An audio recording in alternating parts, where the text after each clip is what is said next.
Gente, é uma alegria estar com vocês de novo. Tem sido um tempo especial para nós, a nossa família, estar aqui. E é realmente sempre uma alegria poder partilhar da palavra do Senhor. Olha para a pessoa que está do seu lado e diz assim: andar antes de correr. Eu acho que é um tempo oportuno, porque o fim do ano está vindo aí, a gente já começa a olhar, para a nossa lista do ano novo, as coisas que a gente quer mudar, os nossos objetivos. Às vezes a gente olha para o ano passado e misericórdia, a gente vê o que não deu certo, o que a gente vai tentar de novo no ano que vem, mas normalmente aquela época, eu não sei você, eu sou mais do cara, às vezes um pouquinho, a minha tendência, pela fé, eu não continuo sendo assim, mas a minha tendência costuma ser o cara meio 880, sabe? Tipo assim, uma semana para virar o ano, 3 dias para virar o ano, cara, ano que vem eu vou mudar tudo, Mas é muito importante que a gente entenda isso. Eu gostaria de ler com você Jeremias 12, no versículo 5, porque nada acontece magicamente nas nossas vidas, e nós precisamos entender, o próprio Deus é um Deus que trabalha em processo para nos ensinar que as coisas precisam, passar pelo tempo. A gente precisa fazer algumas coisas de pouco em pouco. Jeremias 12, no versículo 5, diz: se te fatigas correndo com homens que vão a pé, como poderás competir com cavalos? Se tão somente numa terra de paz está confiado, o que farás na enchente do Jordão? A ideia do texto é o seguinte: se você não consegue apostar corrida com homens, você não corre rápido o suficiente para apostar corrida com cavalos. Então você precisa primeiro estar vencendo corrida com homens, para então apostar corrida com cavalos. Mas nós precisamos andar antes de correr. Olha para a pessoa que está do seu lado e diga: andar antes de correr. E é importante que a gente entenda isso, porque nós não somente queremos andar, nós queremos correr, mas para correr a gente precisa andar primeiro, não é mesmo? Nós precisamos respeitar a ordem e o processo das coisas para que a gente possa ser fiel. Nós aprendemos em Mateus 25, 23, que aquele que é fiel no pouco é fiel no muito. Mas o que é a verdadeira ordem crescente aqui não é ir do pouco para o muito, é a fidelidade. Porque só quem é fiel no pouco pode ser fiel no muito, amém? Só quando nós estamos agindo de uma maneira, num nível, é que o Senhor pode nos levar para o próximo nível para agir dessa mesma maneira. E eu sei que, um tempo atrás, eu decidi que eu queria correr. Sabe, eu estava querendo entrar em forma e perder um pezinho, sabe como é, A gente está chegando na época do ano de falar dessas coisas, Que a maioria das pessoas tem como objetivo para o ano que vem perder peso e sair do vermelho. Essa é o mais incomum de todas as pessoas. Então, eu não acho que o que eu estou falando aqui é loucura, mas eu decidi correr. E aí eu lembro que eu saí de casa e eu botei o meu tênis que estava lá de corrida empoeirado. Eu falei, agora eu vou correr, eu sou um corredor. E cara, eu corri assim, lindamente, desengolçado, assim, por uns 100 metros. E eu comecei, sem ar, porque eu estava fora de forma. Eu não consigo virar um corredor assim. E aí eu passei uma vergonha, eu fiquei tão traumatizado de olhar quanto foi que eu corri, gente, uns 100 metros, e eu já estou cansado, e foi uma corrida tão traumática que eu acho que demorei umas 2 semanas para tentar de novo, a próxima vez. Mas eu decidi continuar tentando, e continuar fazendo isso. E era horrível. Não era algo que eu estava gostando de fazer, não era algo que estava sendo proveitoso, que eu aproveitava, não podia dizer, como eu amo correr. Não, correr era algo detestável. Mas conforme eu fui fazendo isso, o meu corpo foi se acostumando através da disciplina. E de repente, por me submeter a esse processo, através da disciplina, a constância, a fidelidade, o meu corpo agora começou a ser modelado para fazer o que eu estava fazendo. E de repente eu comecei a gostar de correr. Fazendo isso de novo, e de novo, e de novo. Aí um dia, eu percebi que eu já não estava mais quase morrendo quando eu corria uns 2 quilômetros. Então eu falei, cara, eu vou correr 3. E eu comecei a ficar correndo 3, e um dia eu fiz uma decisão, porque eu percebi que eu aguentava correr 3 quilômetros, então eu fiz uma decisão, que eu não iria correr menos do que 3 quilômetros. Calma aí, gente, que eu prometo que eu não vou falar sobre corrida hoje, que nem um coach, tá? Nós vamos falar sobre algo bíblico, mas eu estou fazendo uma analogia aqui. A gente vai chegar lá. Eu percebi que eu conseguia correr 3, então eu fiz uma decisão, um pacto comigo mesmo, que quando eu saísse pela porta, eu não ia correr menos do que 3 quilômetros. Então eu saía de casa, eu corria 3, mesmo se eu estivesse cansado, podre, morto, eu corria 3 quilômetros. Era o meu trato comigo mesmo, porque eu sabia que eu dava conta. Então eu fiquei fazendo isso, 3, 3, 3, 3, 3, 3, 3, 3, 3. Aí um dia eu precisava ir no banco, eu falei, eu vou correndo, né? Tem que unir o útil ao agradável. Aí eu fui correndo para o banco, descobri que esse banco não fazia o que precisava, então eu corri para o outro. Aí quando eu cheguei em casa eu tinha corrido 5. Falei, olha só, eu estou inteiro, porque ser fiel no 3, 3, 3, 3, 3 me preparou para o 5. Então eu comecei a tentar umas distâncias um pouquinho maiores. Um dia eu estava visitando meus pais e eu perguntei para eles, qual a distância daquela ponte que tem aqui perto de casa? Eles falaram uns 3,5 km. Eu falei, Então eu corri até lá e voltei. Quando eu voltei, eu falei, cara, 7 quilômetros, eu acho que eu aguento 10. Então eu olhei para uns amigos surfistas que eu tinha, assim, que sempre saíam correr no Ibirapuera, lá em São Paulo. Falei, cara, próxima vez que vocês forem correr 10 quilômetros, me chama. Eu quero ir junto. Aí eu fui. Eu corri 10 quilômetros. Eu falei, uau, que legal. 2 dígitos agora. Acho que eu estou começando a correr. Aí no próximo final de semana eu fui lá e tentei 15, deu certo.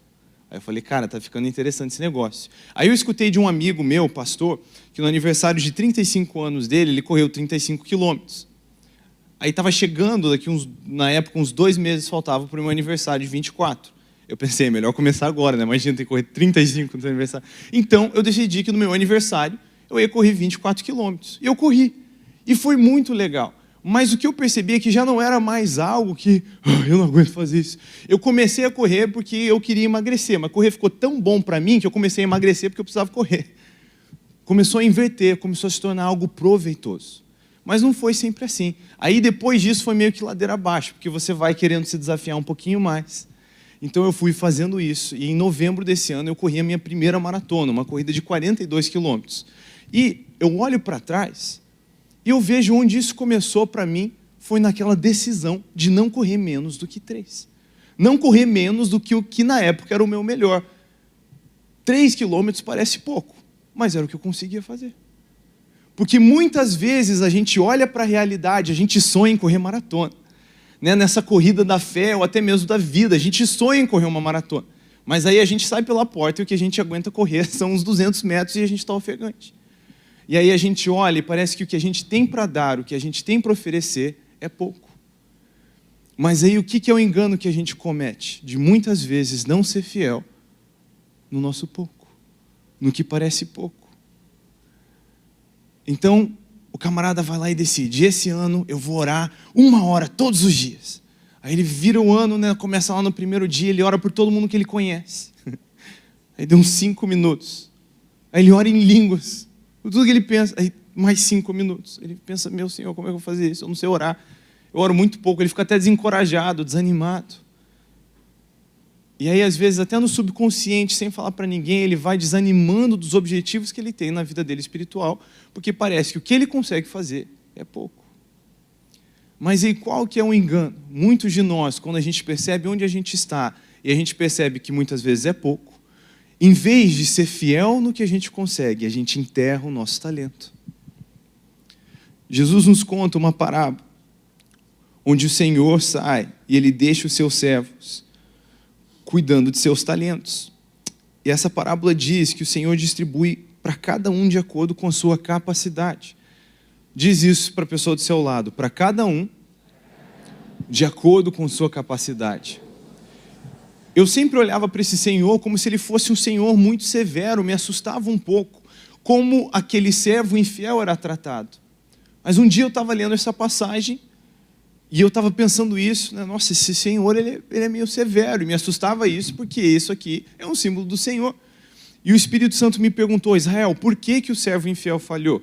Eu falei, eu não sei, o texto não fala. O Espírito Santo me falou, o texto fala. Eu falei, não, peraí. Aí eu comecei a ler, até que eu vi um negócio que estava claro ali a minha vida inteira, eu não percebi. Quando o Senhor pergunta para o servo por que ele falhou, ele responde, ele dá um motivo. E ele diz ao seu Senhor, porque eu tive medo. Quer dizer, porque ele teve medo, ele nem tentou. Ele nem tentou, mas aquele Senhor distribuiu para cada servo de acordo com a sua, ele tinha capacidade de conseguir. A capacidade dele era de lidar com um talento, por isso que ele não recebeu 10. Mas a capacidade para lidar com um, ele tinha. E você olha, você percebe que esse Senhor entregou na mão de cada um dos seus servos o sucesso. Porque ele deu para cada um de acordo com a sua capacidade, só para recompensá-los com mais. Ele não é só um Senhor severo, ele é um Senhor bom. E o nosso Senhor, do mesmo jeito, não sobrecarrega ninguém com propósito. Ninguém é sobrecarregado com propósito. O Senhor distribui para cada um, de acordo com a sua capacidade. Mas o Senhor quer que a nossa capacidade cresça. E é por isso que nós precisamos ser fiel no pouco. Quem sabe se esse servo não tivesse medo, e por medo talvez de não ser bom o suficiente, medo de não conseguir, medo de desapontar o seu Senhor, ele nem tentou, acabou fazendo a pior coisa que ele podia fazer. Imagina só o livro que ele podia ter escrito, porque ele vai lá e ele decide, não, eu vou multiplicar esse talento, meu Senhor confiou em mim, ele me conhece, ele sabe que eu dou conta, eu vou fazer isso. Aí ele perde o talento, aí agora ele fica desesperado. Ele vai lá e procura no Google, onde eu consigo um talento de graça para recomeçar? Onde eu consigo um empréstimo de talento? E aí ele vai, ele assiste uns vídeos no YouTube, ele arruma uns contatos na cidade dele para conversar, ele vai conversar com um servo que está cuidando dos 10 talentos. Aí ele consegue, a tia do amigo do primo dele vai emprestar um talento para ele. E aí ele faz aquele talento virar 2. E aí pode ser que essa primeira multiplicação do talento que ele perdeu, e aí dos 2 ele fez 3 e devolveu um para a tia do primo do amigo dele. Mas foi uma jornada incrível e agora ele sabe, cara, eu dou conta. E esse Senhor agora volta, ele diz, muito bom, mais. Mas o problema é quando eu e você, como esse servo, nós temos medo. Medo de não ser o suficiente, medo de não conseguir, medo de não ver passar o que o Senhor já prometeu que vai acontecer. E aí nós enterramos o nosso talento. Enterramos o nosso pouco, enterramos os nossos 15 minutos, 30 minutos, enterramos os nossos 3 capítulos, enterramos os nossos 3 quilômetros. E não passamos pelo processo de crescer.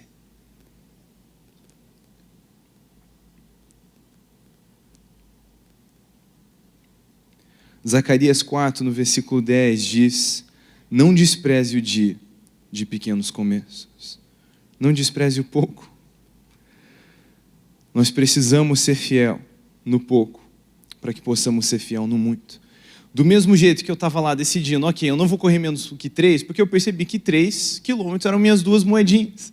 Muitos de nós somos como a viúva naquele dia que quando olhamos para um monte de gente que parece que tem tanto para dar, a gente olha e pensa, cara, eu tenho 2 moedinhas.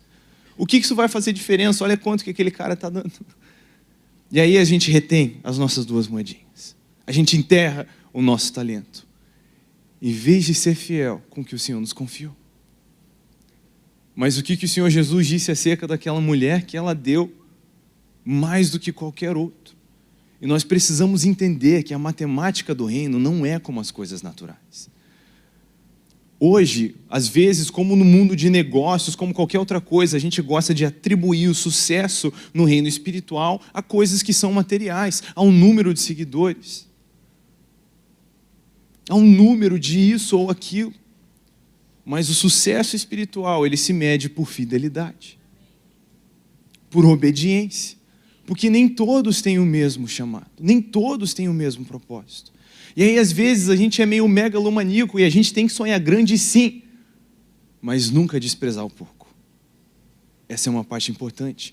Porque às vezes a gente está lá, não, eu quero ganhar milhões de pessoas para Jesus, isso é muito bom. Mas se alguém ouvisse que para o resto da vida dele, a missão que ele tem é ganhar 4 pessoas para Jesus, sejam elas nunca tendo acreditado em Jesus ou sendo desviadas, e simplesmente cuidar, discipular e acompanhar essas 4 pessoas o resto da vida, para que elas nunca se afastem de Jesus, talvez a pessoa ia ficar meio, mas só 4? Mas gente, se 4 é pouco, por que a gente não faz?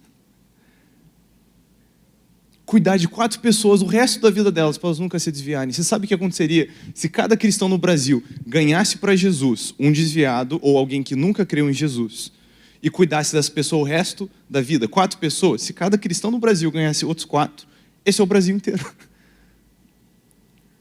E aí, quando a gente às vezes pensa num só, tem números que parecem pequenos, mas se nós pensamos como corpo de Cristo sermos fiel, aí as coisas começam a acontecer num ritmo diferente. Mas eu sou uma pecinha do quebra-cabeça e eu não posso enterrar as minhas 2 moedinhas, amém? Nós precisamos, às vezes, olhar para o que a gente tem, mesmo que isso pareça pouco, se submeter a um processo de disciplina que nos molda para desfrutar. Às vezes, orar não é algo que a gente... Nossa, como eu amo orar. Às vezes, pela fé, a gente declara isso, mas a gente está 15 minutos de oração de manhã, a gente se sente entediado. Porque a gente está numa constante batalha entre o espírito e a carne.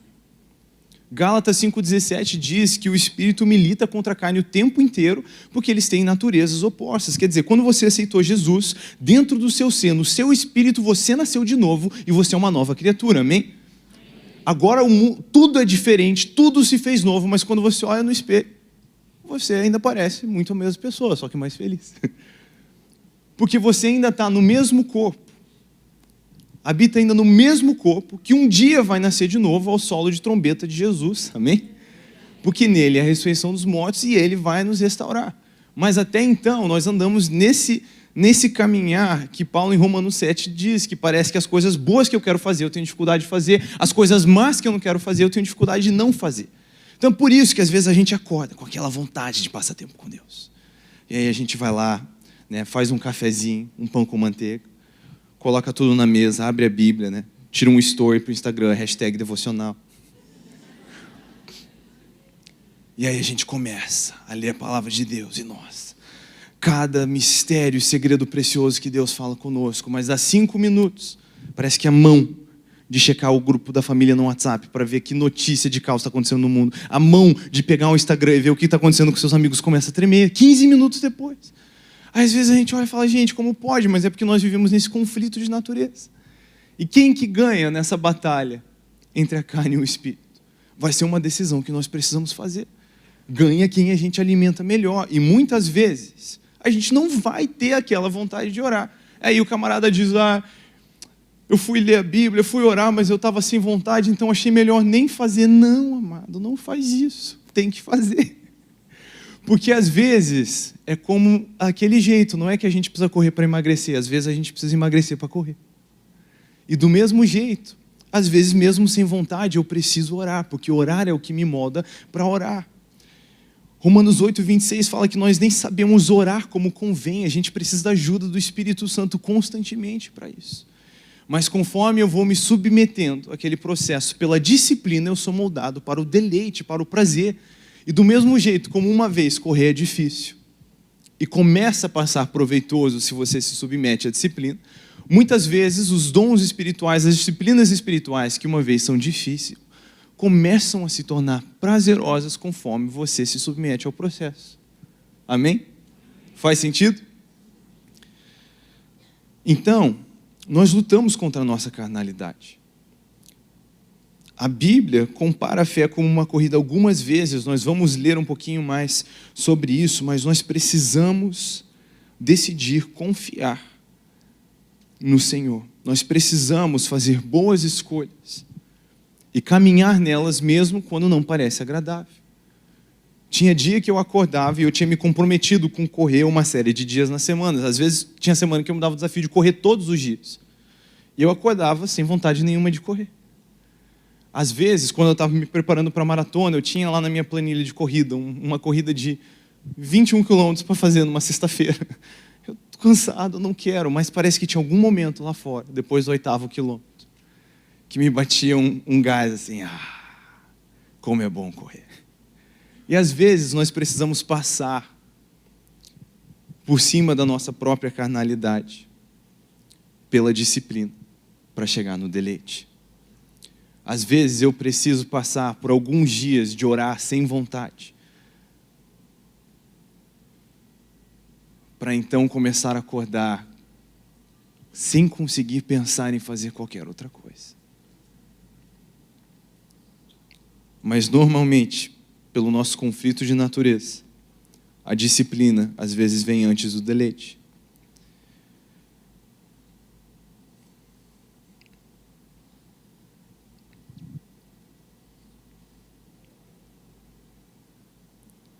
Muitas vezes nós não conseguimos olhar para a simplicidade do que Deus está nos pedindo para fazer como algo grande, maravilhoso.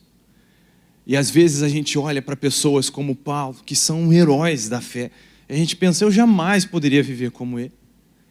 Mas eu acho tão gostoso, apesar de Paulo ser um herói para mim, enxergar a humanidade nele, para mim é encorajador, ver ele em suas epístolas falando, ei, manda minha capa que está frio.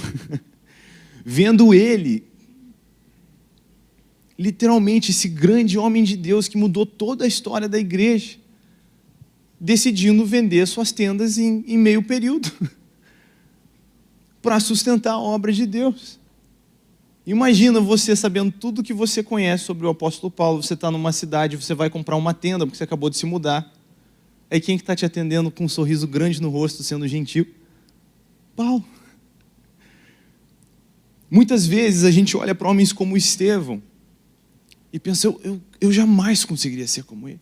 A mensagem que Estevão prega, ali em Atos 6 e 7, quando ele tem a chance de defender a sua vida, ele prega o evangelho, ele prega sobre Jesus para que mais venham a crer em Cristo. Você olha para o coração desse cara, a maneira como ele enxerga Jesus e o evangelho é algo extraordinário. A própria Bíblia diz que ele era um cara incrível, que realizava muitos milagres, era muito cheio do Espírito Santo, era um cara sorridente.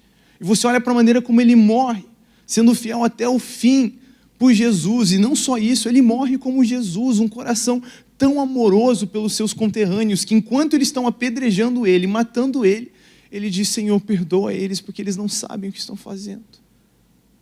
Como Jesus falou na cruz. É um cara, assim, extraordinário. Às vezes você olha para ele e pensa, nossa, eu jamais conseguiria ser assim. Mas sabe quem que vive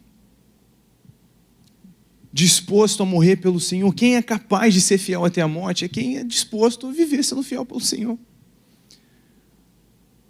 Tem a disposição de morrer por Jesus, quem tem a disposição de viver por Ele.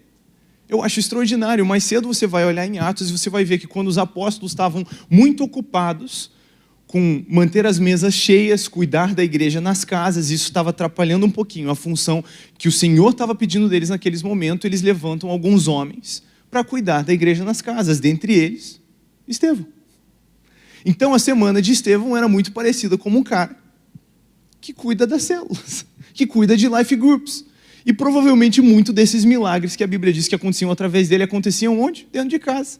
Depois de ter dividido ali um prato de comida que ele e os amigos prepararam para o life group. E aí você começa a ver que tem essa naturalidade, mesmo nas grandes coisas.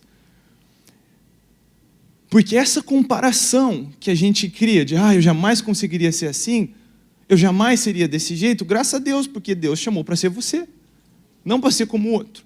E aí a comparação é um veneno que não cabe dentro do reino de Deus, porque o reino dos céus não é assim. No reino dos céus, na igreja, a gente não compara, a gente complementa. Você vai ver a igreja de Corinto, uns estão dizendo, eu sou do time Apolo, eu sou do time Paulo, e aí Paulo diz, gente, para com isso. Paulo plantou, Apolo regou, mas Deus é quem fez crescer. A gente devia estar celebrando os gols junto, porque é o mesmo time. E para mim isso mostra, essa conversa mostra que não somente existem funções diferentes na obra de Deus, mas existem etapas diferentes. E daqui a pouco todo esse papo de corrida e etapas vai fazer sentido, aguenta comigo aí. Mas existem funções e etapas diferentes. Vamos pensar, a grande comissão de Jesus é algo que pode ser obedecido instantaneamente? Não. Eu tenho que ir, fazer discípulos, que é algo que leva tempo. Eu preciso batizar eles no nome do Pai, do Filho e do Espírito Santo, que é um ensino que leva tempo. E depois ensiná-los a guardar todas as ordenanças de Jesus, que é algo que leva tempo também. Leva uma vida inteira para praticar isso com outra pessoa e você mesmo para praticar com os outros. Quer dizer, não é algo que acontece instantaneamente. É algo que precisa de funções diferentes e etapas diferentes. Então você olha para a conversa de Paulo. Um planta, outro rega. E às vezes a gente está lá. Eu não sei plantar que nem Paulo. Tudo bem, rega então igual a Paulo. Eu não sei regar. Tudo bem, joga um fertilizante, dá uma ajuda. Mas por que a gente fica olhando tanto para o que a gente não consegue fazer e enterra os nossos talentos, o que a gente consegue fazer? a gente precisa ser fiel com o que a gente tem e entender que tudo o que a gente faz para o reino de Deus é algo grandioso, extraordinário, porque não é sobre a minha participação, é sobre o reino de Deus. Nós todos fomos chamados para essa grande comissão. Ir e fazer discípulos não é um chamado, é um mandamento de Jesus. Quer dizer assim, você tem um chamado único individual para a sua vida, mas ele jamais vai contradizer o mandamento que Jesus tem para você como igreja. Quer dizer, o mandamento de ir fazer discípulos já existia sobre a sua vida antes de você nascer. Quando você nasceu ou aceitou Jesus como Senhor, essa ordem caiu sobre a sua vida como uma incumbência. É para isso que nós vivemos. Então, o que é o nosso chamado individual? Ele é mais o onde nós vamos fazer o que Jesus já nos chamou para fazer. Então, às vezes, o seu chamado individual de ser um arquiteto, o que ele é? Ele é o onde você vai fazer discípulos. E nós precisamos tratar tudo isso com grandeza, porque às vezes, nessa cultura de comparação, a gente começa a pensar, eu jamais conseguiria ser como o pastor tal. Mas, glória a Deus, você não precisa ser como o pastor tal, você precisa ser como você, porque essa é a beleza do corpo de Cristo, porque uma orelha não é igual a um dedão do pé, e uma mão não é igual a uma cabeça, e a cabeça é Cristo.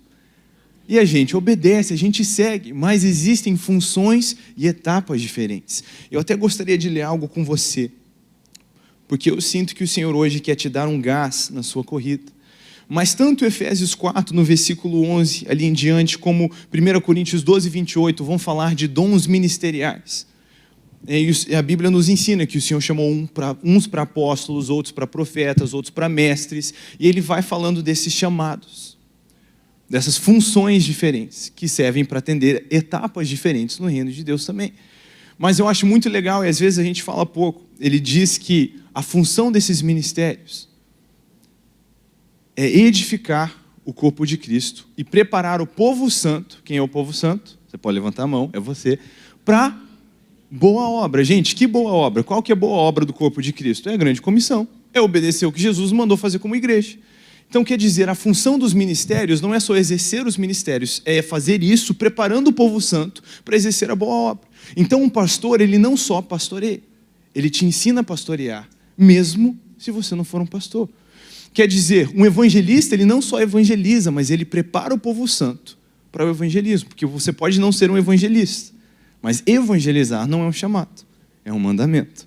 Pode ser que você não tenha uma graça sobrenatural sobre a sua vida para evangelizar, mas o mandamento de evangelizar você tem.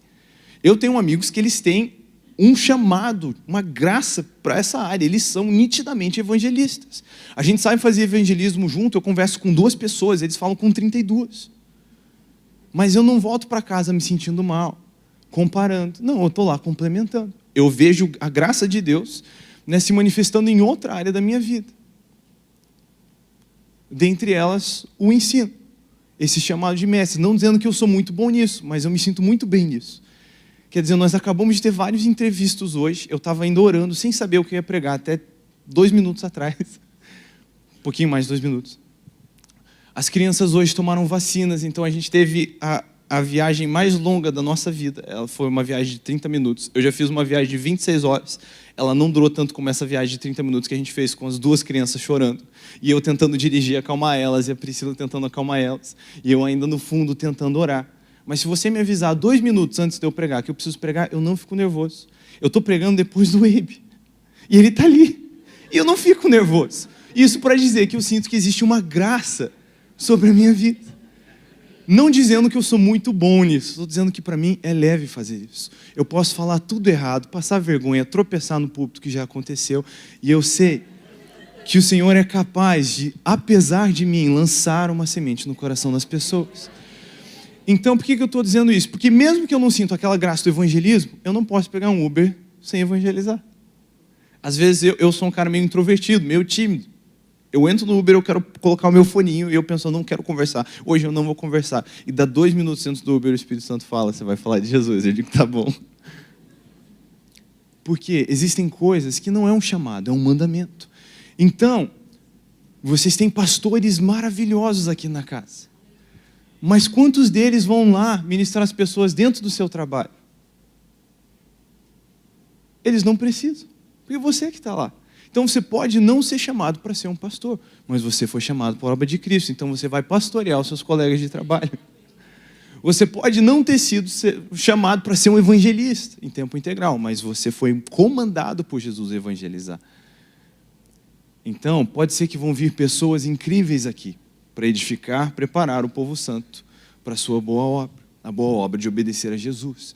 E aí, por que eu digo isso? Porque muitas vezes a gente olha para um camarada, um evangelista que vem, e a gente pensa, eu jamais poderia ser como ele.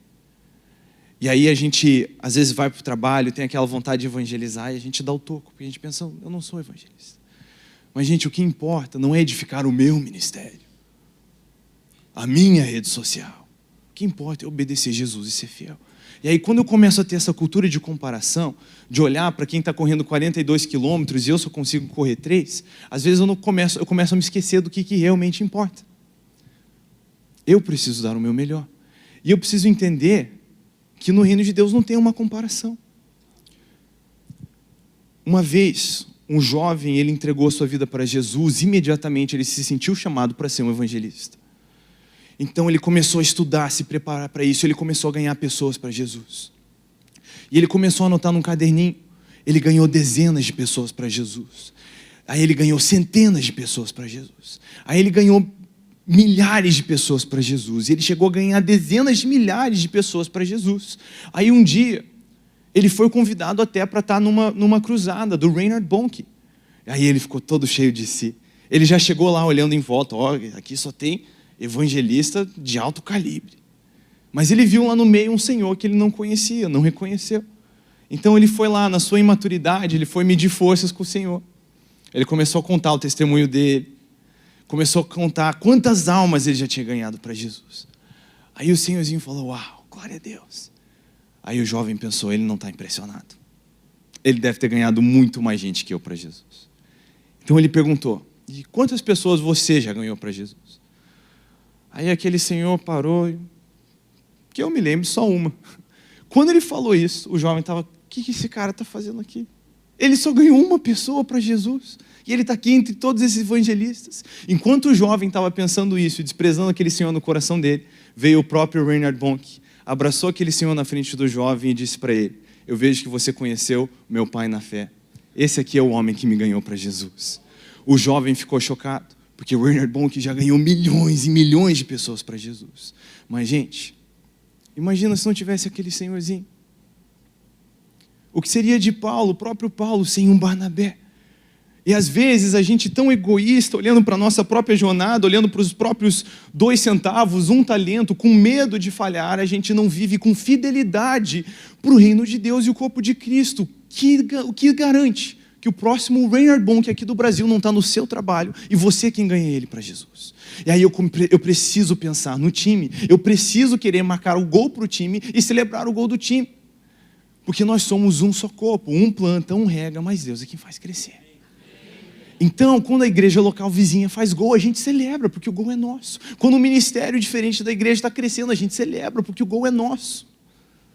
E eu preciso começar a pensar no corpo de Cristo e agir com fidelidade com o que o Senhor me confiou. E nós vamos precisar ser disciplinados e olhar as coisas com uma luz bíblica, para enxergar a importância das coisas simples. Entender que eu ser a luz de Cristo no meu trabalho não é, preste atenção nisso, não é um trabalho para o reino que o Senhor conta menos do que Ele conta com um pastor da casa, do que um líder de louvor. Não é um trabalho menos importante aos olhos de Deus, porque é tudo uma grande parceria para exercer a boa obra de Cristo e cumprir a grande comissão. E anunciar o Evangelho até os confins da terra, para que Jesus possa voltar e nos buscar. Então nós precisamos começar a olhar e ver como isso importa. E parar de se comparar e começar a entender que é um complemento. Então a gente precisa parar de olhar para o que a gente não tem. Eu não consigo cantar que nem aquele, não consigo pregar que nem aquele. Ok, o que você consegue fazer? Quais são os seus 3 quilômetros? Eu sinto que o Senhor me chamou para ser um pastor, mas nunca ninguém quer que eu pregue. Eles só querem que eu ajude no mistério da recepção. E aí você fica sendo teimoso e não deixa Deus trabalhar no seu coração, porque você é rabugento, não sabe receber bem as pessoas. Imagina um pastor que não sabe receber bem as pessoas. Quais são os 3 quilômetros para você hoje? Sabe, às vezes a gente não entende os lugares onde Deus nos coloca, e na nossa imaturidade a gente fica, Deus, me tira daqui, me tira daqui. A gente vive orando, Senhor, eu confio minha vida para você. Cuida de mim, me conduz nessa vida. Aí quando a coisa não vai como a gente espera, Deus, cadê você? Sabe, às vezes a gente está igual, eu imagino, que José, quando foi lançado pelos irmãos naquela cisterna, estava, Deus, me tira daqui. O que eu estou fazendo aqui? Como que o Senhor permitiu uma coisa dessas?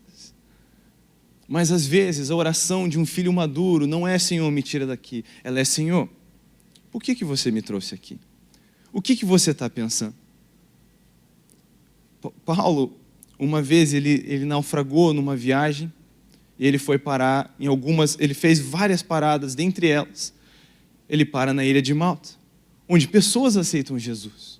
Imagina se não tivesse passado por lá, quem que ia ter pregado o evangelho? Talvez tinha gente que naquela geração precisava ouvir do evangelho, não aguentava alguém chegar na próxima. E era a bondade do Senhor, mas na realidade de Paulo, a bondade do Senhor se pareceu com um naufrágio. Na de José, o jeito de salvar não só ele, mas toda a sua família, toda a sua nação, se pareceu como uma cisterna.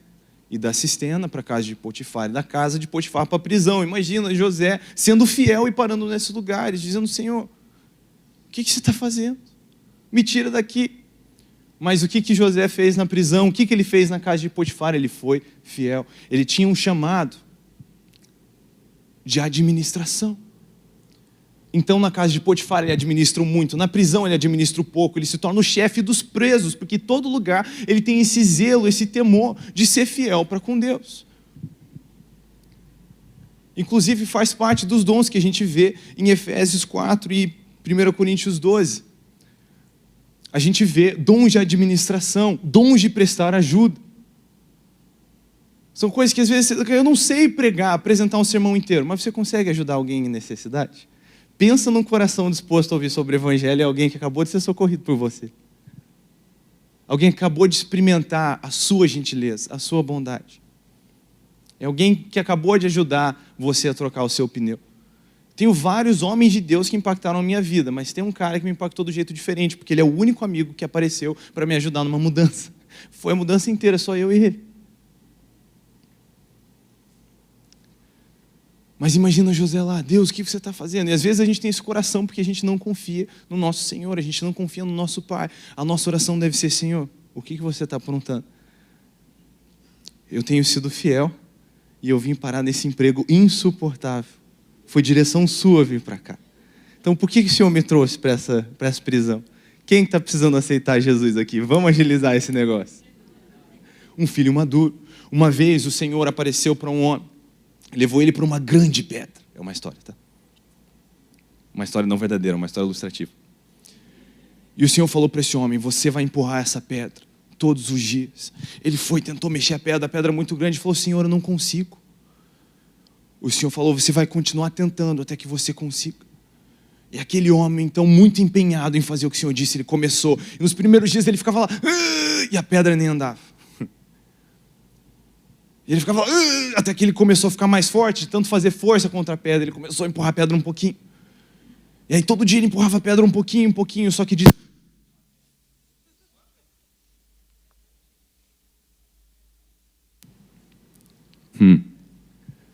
Acho que melhor trocar ou vai nesse? Vai nesse. Alguém estava precisando acordar aí. Eu estou falando muito bonzinho, mas... Então, de tanto ele empurrar a pedra um pouquinho, a pedra foi ficando mais redonda, foi ficando mais fácil de empurrar. E aí ele começou a empurrar aquela pedra, e ele empurrava aquela pedra, e todo dia ele empurrava aquela pedra. Aí um dia o diabo apareceu para ele e falou, cara, o que você está fazendo? Você está jogando os seus dias fora, empurrando uma pedra enorme para lugar nenhum. Aí o homem parou, olhou para a pedra, olhou de onde ele veio, para onde ele estava indo. Aí ele falou, rapaz, o que Deus me mandou fazer? Aí ele foi indignado. Conversar com Deus, tirar satisfação. Deus, o que você mandou eu fazer? Eu estou aqui desperdiçando meus dias empurrando essa pedra para lugar nenhum. Onde o Senhor quer essa pedra? Para que você precisa dessa pedra? Você mesmo não podia ter mexido a pedra e ele está lá todo indignado. Aí o Senhor olha para ele, com aquela cara de com quem você esteve conversando, né? Olha para ele e diz, vem cá. Ele traz ele para frente de um espelho e diz assim para ele, tira a camisa e levanta os shorts. Aí ele tira a camisa e levanta os shorts e ele vê que agora ele está todo musculoso, ele está maromba. E ele percebe que não é só algo que o Senhor estava fazendo na pedra, era algo que o Senhor estava fazendo nele. E do mesmo jeito, às vezes a gente começa a olhar para essas coisas que o Senhor nos confiou. O que na nossa cabeça não faz sentido, um emprego que não faz sentido, uma direção que não faz sentido. E a gente enterra. Mas quem é fiel no pouco, é fiel no muito. Quem corre 3 quilômetros, e 3 de novo, e 3 de novo, e 3 de novo, um dia corre uma maratona. Amém? E nós podemos confiar no nosso Senhor.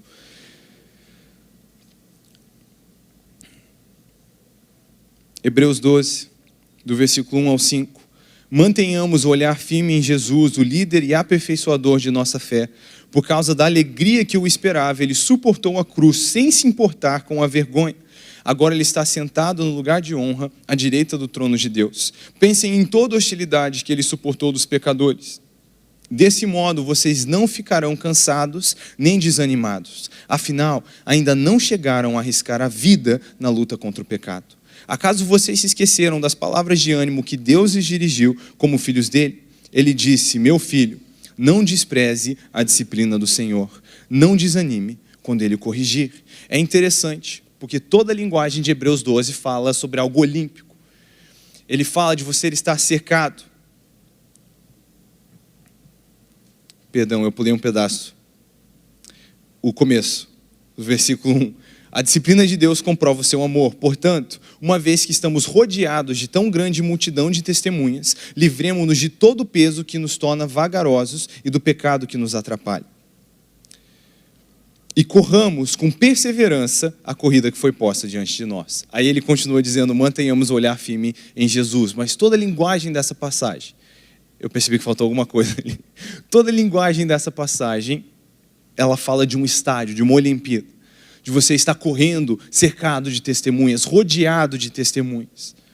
E é interessante isso, porque nós precisamos nessa corrida da disciplina de correr como convém.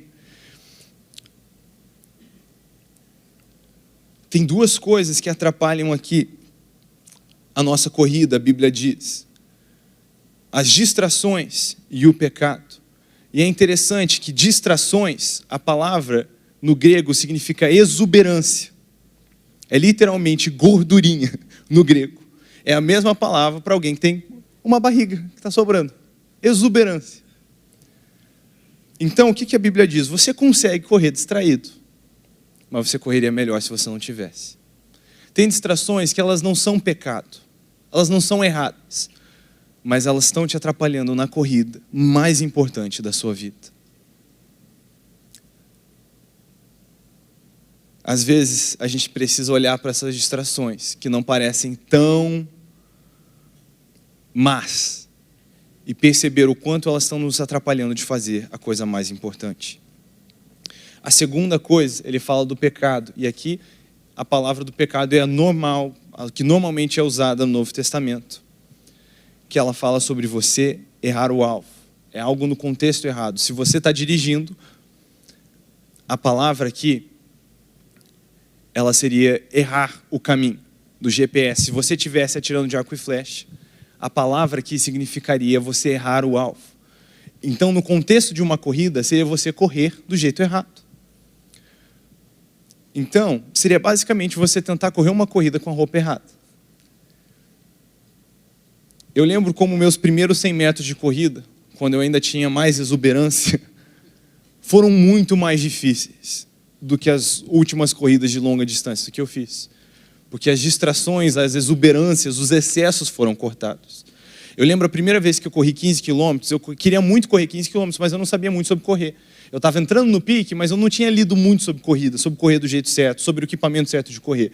Então, depois do quilômetro 10, eu estava usando uma meia curta, o meu tênis começou a descascar a minha pele aqui. E eu comecei a ficar todo assado. Porque ainda tinha um pouquinho de exuberância nas pernas, assim, de piar de prédio. E aí eu ficando assado e sangrando, mas correndo, eu vou terminar. Mas eu nunca teria conseguido correr mais do que aquilo. Quando eu terminei, eu estava feliz, mas eu estava acabado. E assim que eu cheguei em casa, eu tomei um banho, a primeira coisa que eu fiz foi pesquisar. Qual que é a cuequinha certa para correr? Para não ficar assado. Qual que é a meia certa para correr? Para não descascar o pé. E aí eu fui atrás desse equipamento, então. E daí eu fui de novo, na semana seguinte, depois de me recuperar das minhas dores. Eu fui e corri de novo. Eu corri 15 quilômetros, sem dor nenhuma, sem incômodo nenhum. E do mesmo jeito, não tem como correr com o pecado. O pecado torna a corrida destrutiva. Então são duas coisas que a gente precisa prestar atenção. E correr a nossa corrida sem isso. 1 Coríntios 9, 24 e 25. Vocês não sabem que, de todos que correm no estádio, apenas um ganha o prêmio. Corram de tal modo que alcancem o prêmio. Todos os que competem nos jogos se submetem a um treinamento rigoroso para obter uma coroa que logo perece. Mas nós o fazemos para ganhar uma coroa que dura para sempre. Você pode ficar de pé para parecer que está acabando. Eu nem sei quanto tempo eu preguei, quanto tempo eu tinha para pregar, mas eu acho que está tudo certo. Amém? Mas eu sinto que esse é o gás que o Senhor Jesus quer dar no seu coração hoje. Para que você corra para ganhar o prêmio. Para que você corra para vencer. E para isso nós falamos de tudo que nós falamos. Primeiro, de saber valorizar o dia de pequenos começos. Porque às vezes você vai olhar para algumas áreas da sua vida onde parece que você não consegue correr 250 metros sem se cansar e você desanima, mas a solução não é deixar de correr. A solução é se organizar e começar a correr mais. Começar a correr os seus 250, 250, 250, até que você corra 1 quilômetro, aí você celebra. Você vai ter que decidir se 1 quilômetro é o que eu consigo. Nada menos do que 1 quilômetro. Se 15 minutos de oração de manhã é o que eu consigo, nada menos do que 15 minutos. Se 4 capítulos da Bíblia é o que eu consigo ler, nada menos do que 4 capítulos. E a gente faz isso de novo, e de novo, e de novo. Às vezes, se você diz, o meu plano para o ano que vem, meu objetivo para o ano que vem é orar 15 minutos todos os dias. Às vezes você vai ter um bravo e vai falar, mano, 15 minutos é tão pouco. Se 15 minutos é tão pouco, por que a gente não faz todos os dias?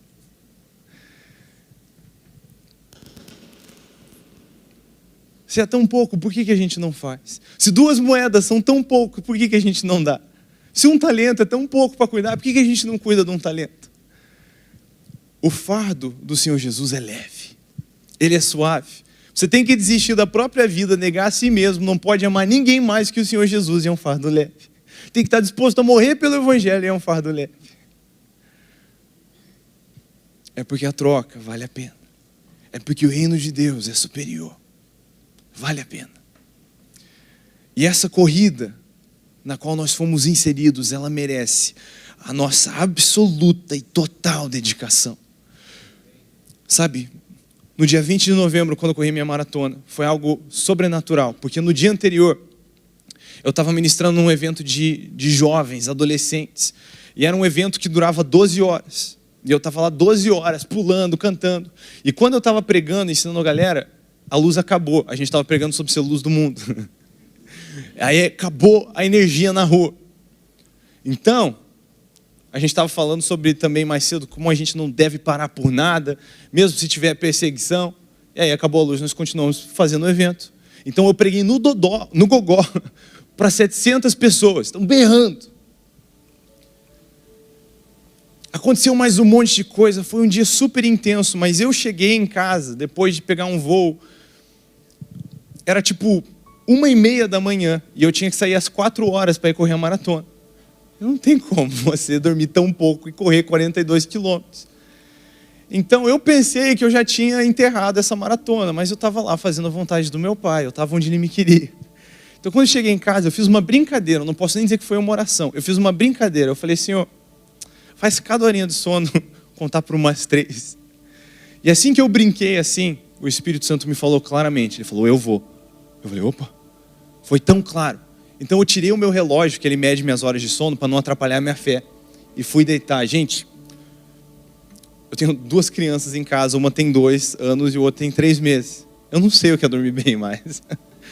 Foi a minha melhor noite de sono do ano. Parece que eu dormi umas 16 horas. Sabe quando você dorme tanto que você passa do ponto, que parece que você foi atropelado por um caminhão do sono, assim? E eu acordei restaurado. Eu senti papai comigo. Eu falei, vamos lá correr esse negócio então que vai virar exemplo de pregação. E na verdade, tinha muito trânsito, porque eram umas 10 mil pessoas correndo.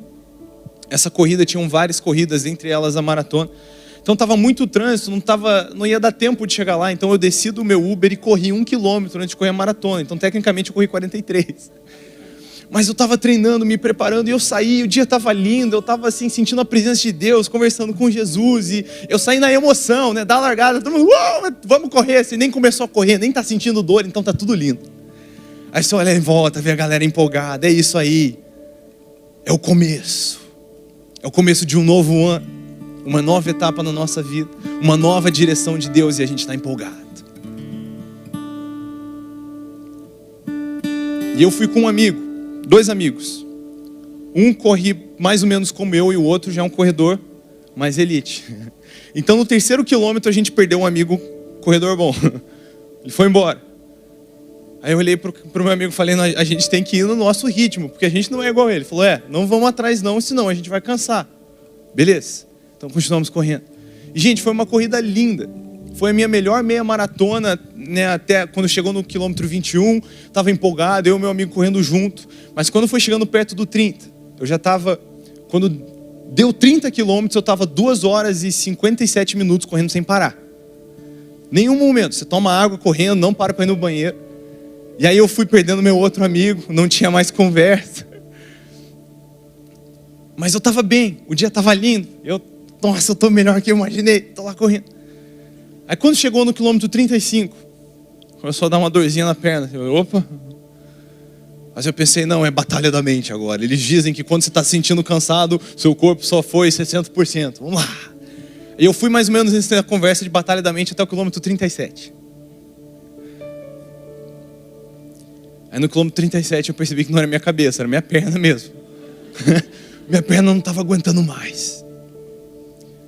E gente, você para pensar, é ridículo eu falar para você que eu tive vontade de parar de correr no quilômetro 38. Já foi 38, era só 42. Mas gente, quando você está lá, você sabe como é. Ninguém quer parar de correr a corrida. Mas tem horas que a gente sente que não dá mais. Parece que minha perna ia explodir assim, ó. Pá! Mas eu continuava correndo.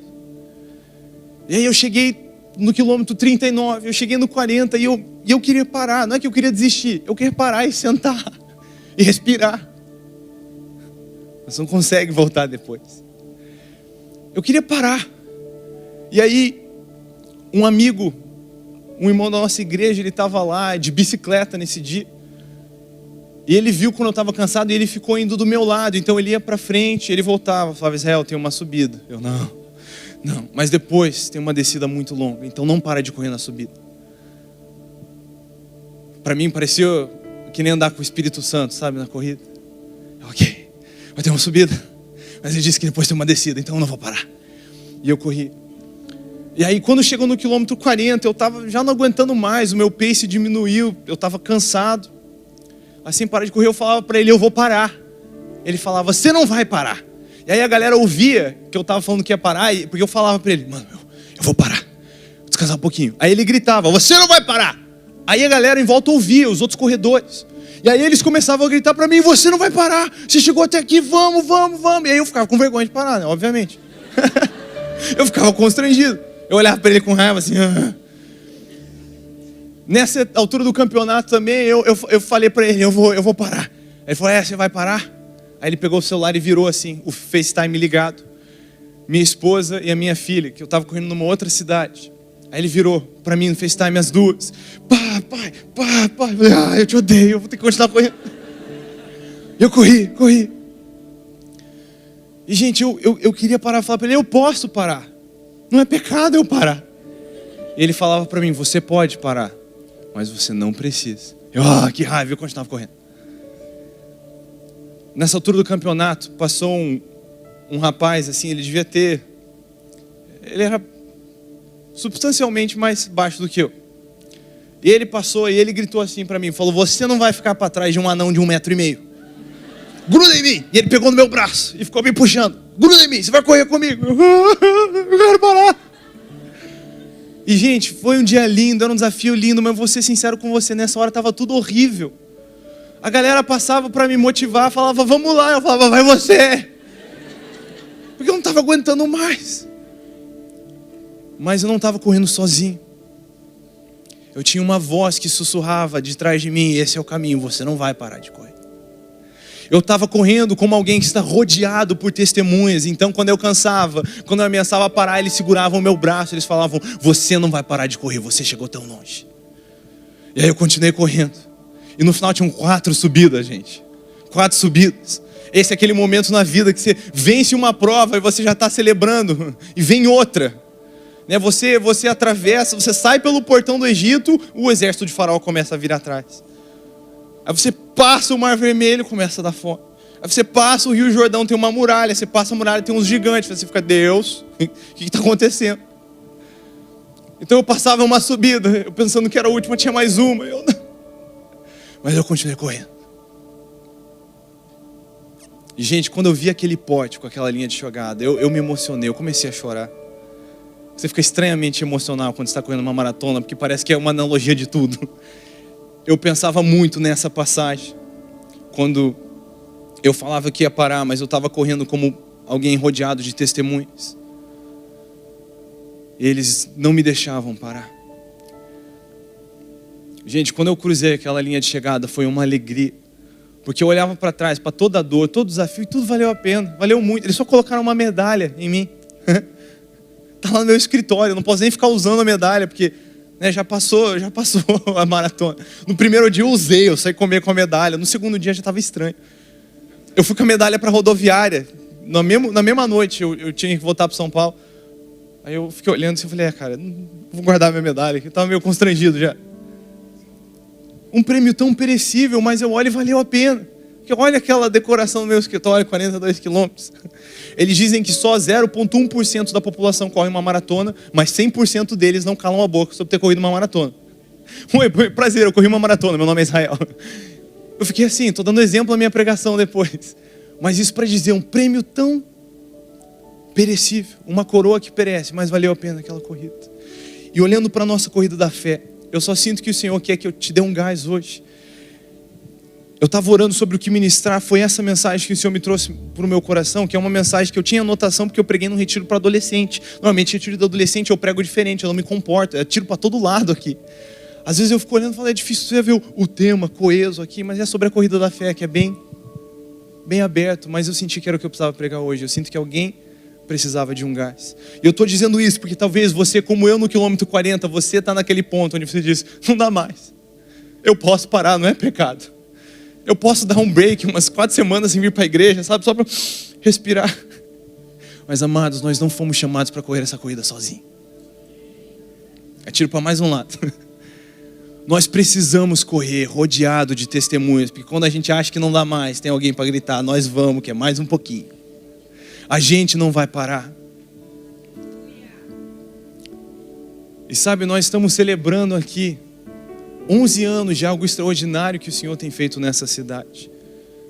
Já não é mais a mesma coisa empolgante, talvez, do que a linha, quando o apito rolou e a corrida começou, você está olhando para a galera e ninguém está com dor no joelho ainda. Mas ainda não é o fim. Muito pelo contrário. Como diria meu pai, meu sogro, isso é só o começo. E talvez você está se sentindo cansado e você precisa se lembrar do que a linha de chegada se parece.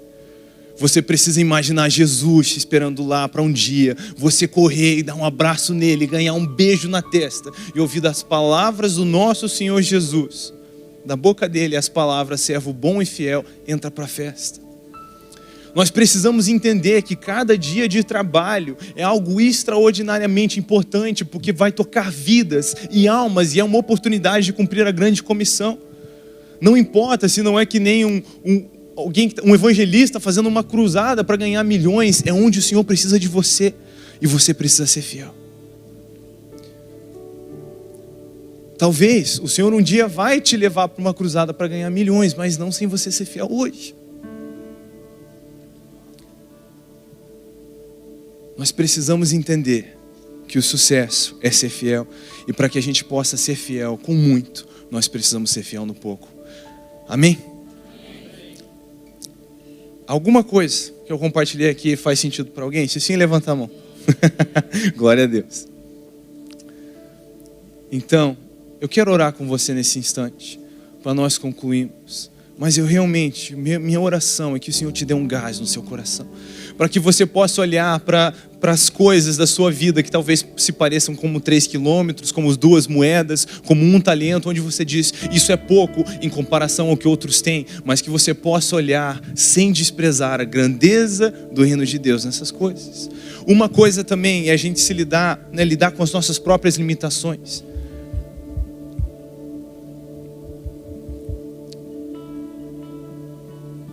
A nossa própria limitação em não conseguir correr mais que outra coisa é lidar com a nossa desobediência, às vezes de não enxergar a importância de ser fiel nas pequenas áreas, mas tudo isso cai dentro da corrida. É tão importante a gente entrar em forma para correr que eu já deixei vocês em pé aí uns 15 minutos, não foi? Não dá para confiar quando o pregador diz, vamos ficar em pé para acabar. Mas brincadeira à parte, minha oração é que o Senhor te dê um gás hoje, que você possa olhar talvez para o trabalho que você estava cansado, na oração, Senhor, me tira daqui, em vez de orar isso, orar, Senhor, por que você me trouxe aqui mesmo? Qual foi a obra que o Senhor começou, que eu me esqueci? O que era que o Senhor estava fazendo? Talvez olhar para a pessoa do seu life que tem dado dificuldade, e você está pensando, eu não sei se dá mais, e orar, Senhor, o que você estava fazendo mesmo? Como é que eu devo insistir com o seu amor aqui? Mas que cada um de nós, em todas as pequenas e grandes áreas da nossa vida, possamos ser fiéis. Porque só morre por Jesus quem está disposto a viver por Ele. Só entrega a vida pelo Senhor quem está disposto a entregar tudo, até mesmo nas pequenas decisões. Amém? Senhor Jesus, eu oro que o Senhor traga uma aplicação personalizada dessa palavra para o coração de cada um dos meus irmãos e irmãs hoje à noite. Que eles possam receber do seu próprio Espírito Santo, porque se o Senhor não edificar essa palavra, ela é só um discurso, é só uma perda de tempo. Eu oro repreendendo todo o solo pedregoso, toda ave de rapina, tudo que se coloca no caminho da fertilização dessa semente. E eu oro, Senhor, que você abra os nossos olhos para que nós possamos enxergar as grandes coisas que o Senhor quer fazer nas pequenas áreas das nossas vidas que nós temos desprezado. E conforme a sua palavra nos ensina, que a gente não despreze o dia de pequenos começos, que a gente não despreze as nossas 2 moedinhas, mas que sejamos fiéis com ela, que a gente não despreze o nosso 1 talento, mas que sejamos fiel com ele. Do mesmo jeito que queremos estar prontos para vencer grandes desafios e vencer grandes tentações, como José quando fugiu da mulher de Potifar. Mas nós vemos que tua palavra diz que ele constantemente dizia não, ele sempre dizia não, e quem é fiel sobre o pouco vai ser fiel sobre o muito, e nós queremos ser esses fiéis. Não queremos ser aqueles que sucumbem no pouco, porque então sucumbiremos no muito. Queremos ser seus filhos fiéis, uma noiva fiel.